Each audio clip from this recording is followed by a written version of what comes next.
Hello and welcome to Chapter 4 of Femme Party on Season 2 of the Black Hole Podcast.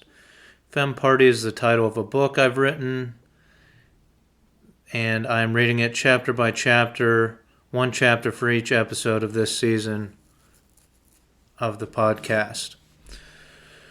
I like to precursor each chapter by saying that any money proceeds raised through the sale of this book will go towards founding a technology company similar to the one proposed in this book and to building a solar farm in my hometown.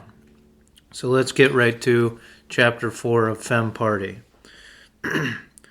A drone with a camera launches from the beer distributor in Franklin, Pennsylvania. We see French Creek and a long metal structure that is a steel mill.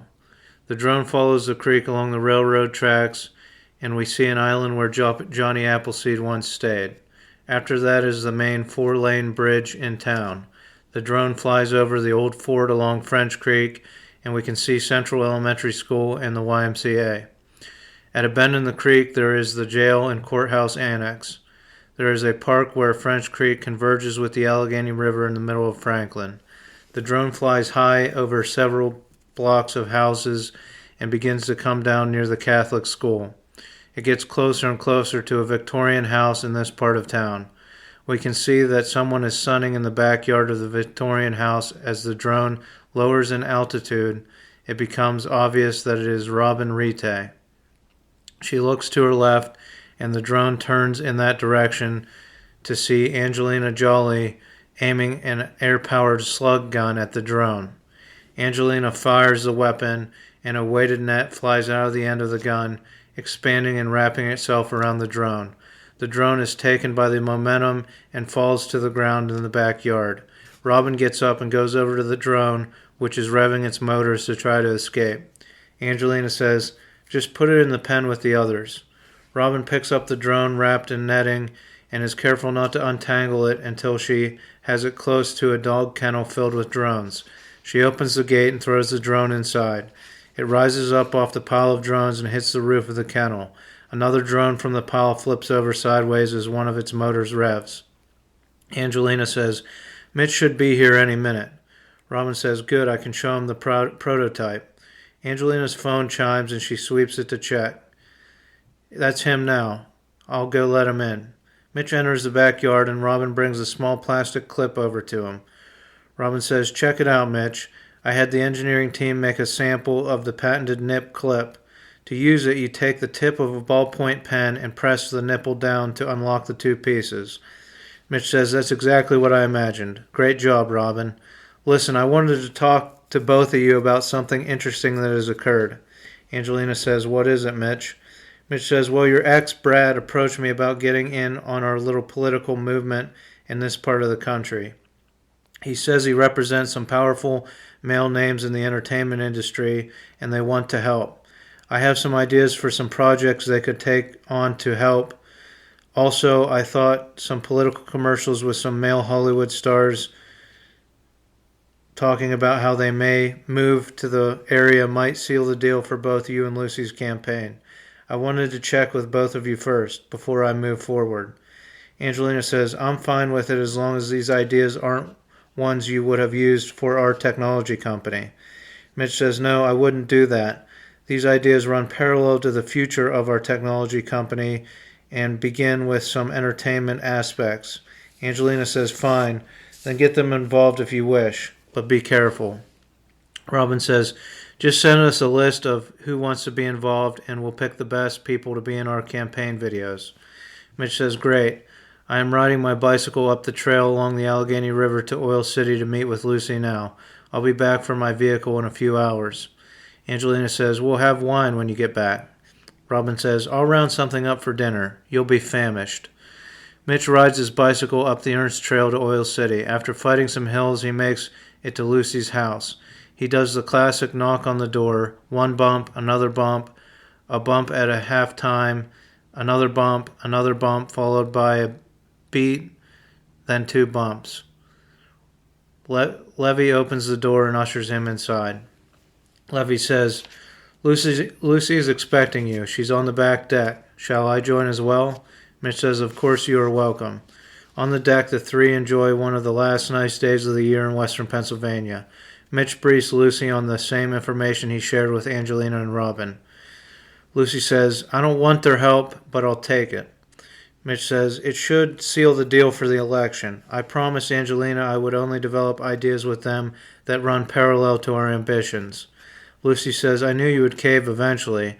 As long as we maintain that our technology company is closely held by all females, I have faith that you can steer the males in the right direction. After all, they haven't been using the Blarty app to the fullest possible potential they could have.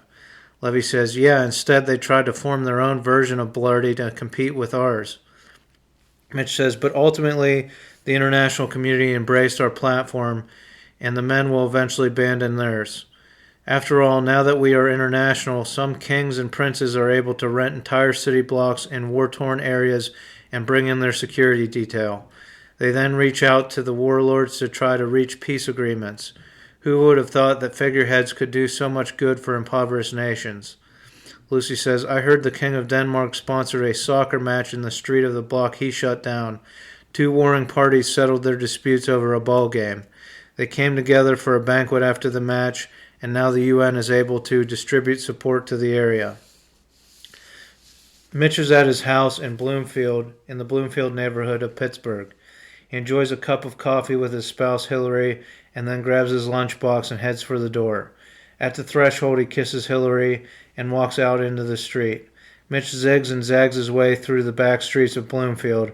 Finally, he makes it to the back road that leads down to a valley that separates Bloomfield and the Polish Hill neighborhood. This valley has train tracks and a busway running parallel to the back road. Mitch walks past the custom wrought iron business and makes it to the site of the old Steel City Brewery. It is in this old brewery where the headquarters of the technology company is located. Mitch makes his way to his office in the building complex. It is a modest office with pictures on the wall and not much of a view. He checks his messages and turns on his computer to check emails. At 10 o'clock, Mitch takes a meeting with Sarah, one of his executives. Sarah says, we have an interesting development with the Blarty platform. Mitch says, okay, what is it? Sarah says, it's a new group that call themselves airspacers. They believe that they should have ownership over the airspace above their property. In fact, they believe that since we are the only known intelligent species in the universe, that they can claim property to other heavenly bodies using their property rights. Mitch says, really? And how does that work? Sarah says, they claim that their property rights should be treated as a solid beam of light, the exact size of their property that extends out into the galaxy. As the Earth rotates, this beam of light may strike the moon or other planets, and for that period of time, the time that the beam would be striking the other body, they have ownership of that plot of land. Mitch says, that's very interesting. What are their goals? Sarah says, they want to develop a system whereby any aircraft that flies over their property should have to pay a tariff directly to the owner of the property. Medical and police aircraft will be exempt from this tariff system, but all other aircraft have to pay. Satellites are also included in this system. Mitch says, so the planes that fly over Pittsburgh would have to pay homeowners that live directly under a flight path? Sarah says, correct. The carriers would have to pay probably pennies per property, but it could add up. Mitch says, I wonder if they realize that aircraft continue to use fuel with lead in it, and that possibly lead fumes rain down from the sky from these aircraft. Sarah says, they do. That is one of the reasons they want to make the carriers pay. Another is that it is inherently dangerous to fly basically a missile into overpopulated areas, and that property owners should be compensated for accepting this danger. Mitch says, this is fantastic. So now properties that have been devalued because an airport was built right next to it could regain their value since they are the easiest properties to prove an aircraft flew over it. This whole concept could result in more nations allowing private property rights. Sarah says, I didn't think of that. More rights are a good thing. Mitch says, how can we help this group? Sarah says, they want to lobby the government to require all owners of satellites to report the exact latitude and longitude of where their satellite orbits, and compile all of that information into a public database. Mitch says, that's a good start. Let's try to make contact with them and offer to sponsor their database. Sarah says, very good. I'll do that and circle back this afternoon. Mitch says, I have a meeting off-site at 3 today, so you can brief me tomorrow. Thanks, Sarah. Sarah exits the office, and Mitch sits down at his desk to search for the Airspacers group on the Blarty platform. After he eats his homemade meal, he makes his rounds through the facility. Mitch leaves in time to make his meeting at Sonny's Tavern, a bar conveniently located 2 blocks from his house. He enters the bar and sees it is empty except for the bartender and 2 Hollywood celebrities. In the corner, he sees Brad Pitt and Bruce Willis and gives them a wave. Mitch says, beam me up, Scotty, to the bartender. Scott, the bartender, grabs a bottle of Jim Beam off the shelf, pours some over ice, and then adds a bit of water. Mitch walks to the bar and grabs the drink, thanking Scott and giving him a $10 bill. Mitch walks over to the table with the 2 celebrities. Mitch says, so, gentlemen, are you ready for a revolutionary idea? Brad says, we're ready to help in whatever way we can. What did you have in mind? Mitch says, it's an idea for an app and a television show involving different celebrity men each week. The name of the app is My Junkyard, and I'll let you guys come up with the name of the show. Bruce says, My Junkyard, huh? Mitch says, that's right. I'll develop the app and you guys develop the show. The My Junkyard is an app with the goal of finding out every usable auto part left in the United States and creating a searchable database of them. You may have driven through the country and seen junk cars in people's yards. Now these people can catalog every part they have using this app and connect with people who may have matching parts or a part they need to get the car running again. But what we really want to find out is how many older vehicles could we put back on the road if we matched up all of the parts. Brad says, but aren't older vehicles not as eco-friendly? Mitch says, that's where the television show comes into play. The premise of the show is that we make a video of how to convert an older vehicle to electric. Then, the celebrity of the week drag races my 1980 Bevy Malibu that I converted to electric. The celebrity I race puts up the pink slip to their trailer they use during movie shoots. The trailers go to my friend's campground, French Creek Farms in Utica, and anyone can rent one for a night. The My Junkyard app figures out how many vehicles can be put back on the road, and an island in the Caribbean votes on which vehicle they would like their island to exclusively drive. The celebrity of the week partners with the island and restores that model car, converting it to electric propulsion. So the show creates a prototype of an older car converted to electric that then races my older car, which has been converted to electric. Americans can use the My Junkyard app to donate or sell their parts that match the vehicle an island has adopted as their official vehicle. On an island, it makes more sense environmentally for everyone to drive the exact same car, make, model, and year. That way, if a car is in an accident, it can be guaranteed that all usable parts can be resold on that same island. I'm already working with officials from the Caribbean, and they believe this is an innovative way to fight climate change. Bruce says, so we convert one car, a car that has thousands of possible matches on the app, and that we use the video from our conversion to help develop a program for islanders to build their own. Mitch says, correct. The app helps get the right parts to the right island, and proceeds from the show go toward developing the program. Brad says, I see. So the show is only an hour or so, but the day's worth of video of the build goes to the app. Then people can build their own. Mitch says, yes, we make our conversion videos of vehicles we have designated for the U.S. market. We make other conversion videos of vehicles we have designated for the U.S. market, but in order to access the video on the app, you have to agree not to build one intended for the islands, so that we can keep costs low for those nations. Bruce says, we're not worried about the engines. We just want viable chassis, interiors, frames, and bodies. So basically, everyone in Puerto Rico could be driving a 1985 Cadillac. This is good stuff. A drag racing show involving electric vehicles. Mitch says, sure, if the 1985 Cadillac was a high seller in the South where road salt hasn't decimated the frame and body, then hypothetically, everyone could be driving caddies. But my focus is on the island of Barbuda. Brad says, I get that we are racing for pink slips for our luxury trailers, but what do you have to give up in the contest? Mitch says, I will be putting up a controlling share of the My Junkyard app. Mitch says, are you allowed to offer men a controlling share in your technology company? And why Barbuda? Mitch says, I'll be developing this app with my own resources, and it won't be part of the main company, so I feel I can wager it in a contest. The reason for Barbuda is that I am developing a program with the military so that veterans can have condo-like second homes in the islands, and we are starting with Barbuda. Mitch says, we have some contacts at NASCAR. Maybe they will help build some of these cars pro bono. Mitch says, that would be great, but depending on how many contacts you have, may I propose another idea? Bruce says, shoot. Mitch says, it may take several years, but we could partner with a NASCAR driver to set up a garage on Barbuda to build these cars. They could employ veterans or islanders to produce these electric cars. Eventually, we could build a NASCAR-sized racetrack on Barbuda and hypothetically add it to the circuit, or at least hold a charity race for the islands every year. The money raised could be used to build more cars. Bruce says, some good old American ingenuity to help with an eco-friendly revolution.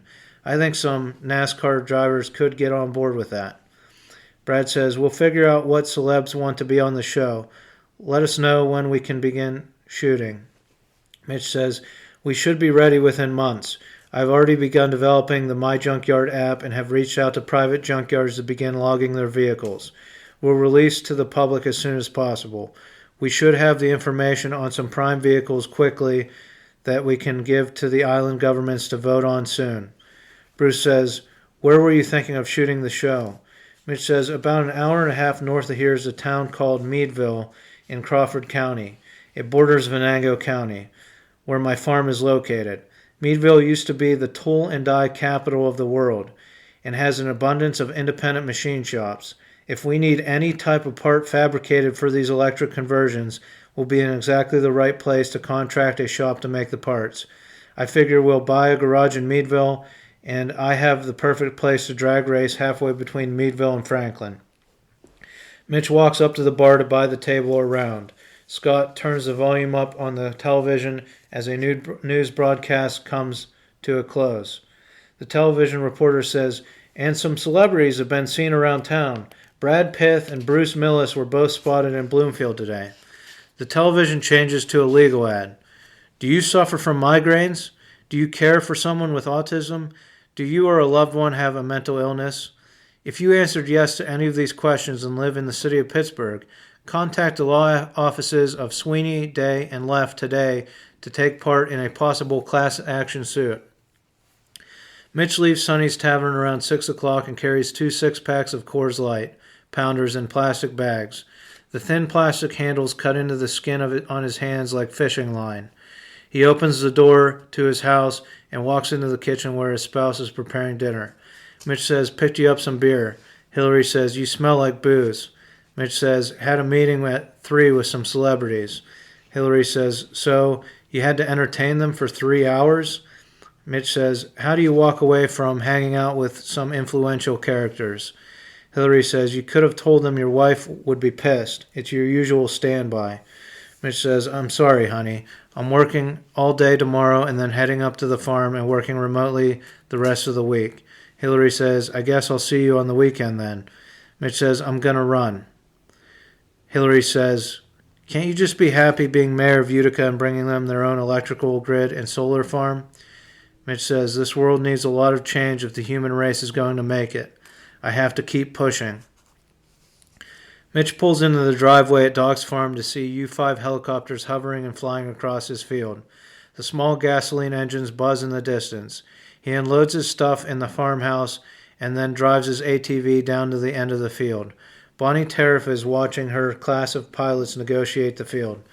Bonnie says, you're back. How was the trip? Mitch says, very productive. Bonnie says, how is Operation Bermuda coming along? I'm looking forward to having a shipping container of my own on the island someday. Mitch says, I found out today that Volkswagen is going to sponsor the operation. They're going to pay to buy all of the existing 1970 WV bus parts remaining in the continental United States using my new My Junkyard app. I've spoken with the government of Bermuda and they are adopting the bus as their official vehicle for the island. Volkswagen is going to stage all of the parts and vehicles and ship them in shipping containers out of New Orleans. The parts and 1970 buses will get unloaded at Bermuda and the containers will go to someone that owns property on the island. The first wave of military personnel will either work on making containers into houses or making buses all electric. Bonnie says, that's fantastic. The Pentagon has dedicated a squadron for the project. They are breathing down my throat about you starting a hardware company and making computers for them. Mitch says, I'm throwing in my hat for Mayor of Pittsburgh and I can't take on a project that large at this time. Bonnie says, what is your platform, Mitch? Mitch says, I'm running on a direct democracy platform. I believe that every resident in Pittsburgh should be able to vote on all new laws and budgets passed at the city level using a website. Residents verify their residency every year through the website and are given a username and password. Every time a new law is up for vote, they have until a certain date to log in and cast their vote. It's true democracy.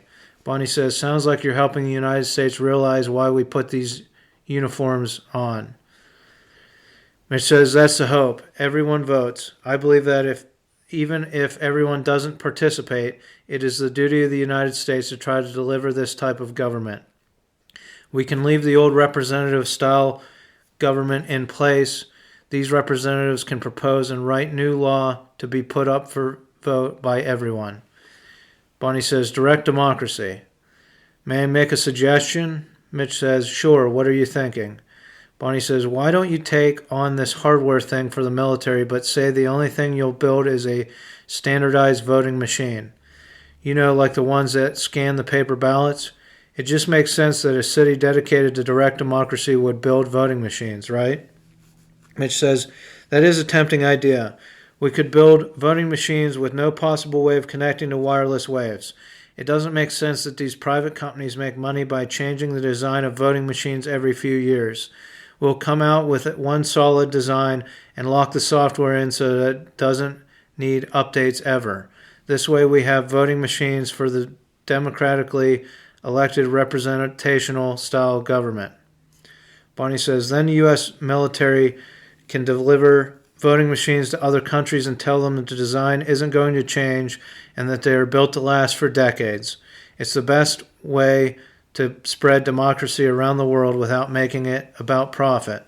Mitch says, you are a hell of a salesman, Bonnie. You may be the Pentagon's most persuasive operative. Bonnie says, when are you going to tell your fellow mayors about your new candidacy? Mitch says, I'll let them settle into their new administrations first. Bonnie says, will you be joining the group for dinner tonight? Mitch says, no, I'd better eat with my folks tonight. Mom will have something good cooking. Bonnie says, very well.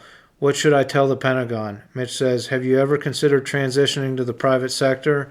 Bonnie says, I still have some years before I retire. Got to get that pension.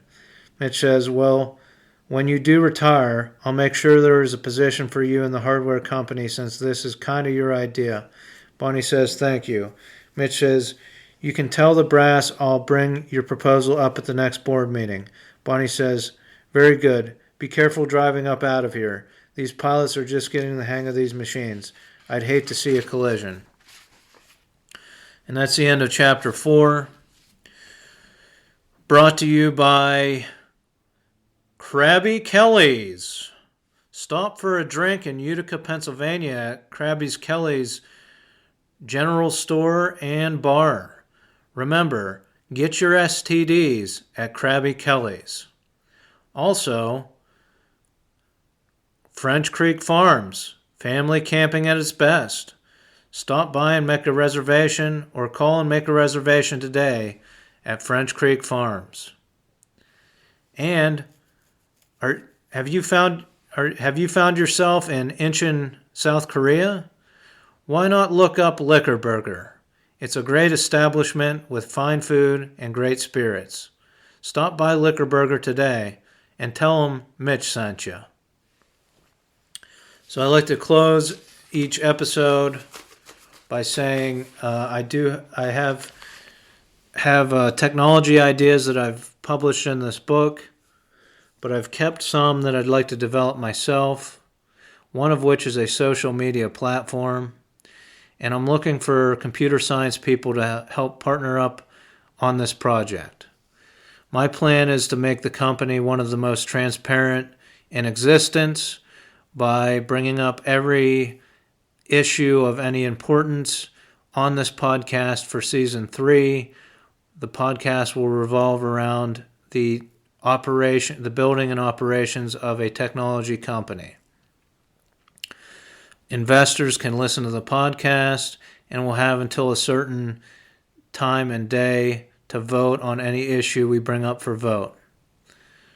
The company will, of course, have an executive board made up of these computer science people and myself that can ultimately make decisions autonomously without bringing it up to vote, but we will try to bring every issue up for vote. The executive board can override the vote, but most times we will try to stay with what the investors voted on. I have a description of this social media platform that I can send to you. If you're a computer science person, just email me through one of my websites. The websites are plotm.com, that's plot the letter m.com, and mitch4mayor.com, that's Mitch, the number 4 mayor.com. You'll find contact forms on either of those websites that you can contact me through. Give me your email and I'll email you the description. And if you're interested, I can email you the operating document if we should form an LLC and closely held company. Also, you can search this book, search the title Femme Party on Amazon Kindle, or you can find a link on either of those websites to the book. As I said, any money raised will be used to found a technology company similar to the one proposed in the book, which I have saved money to found already, but any additional funds will go towards that and towards building a solar farm in my hometown of Utica, Pennsylvania. Thanks for listening, and tune in for Chapter 5.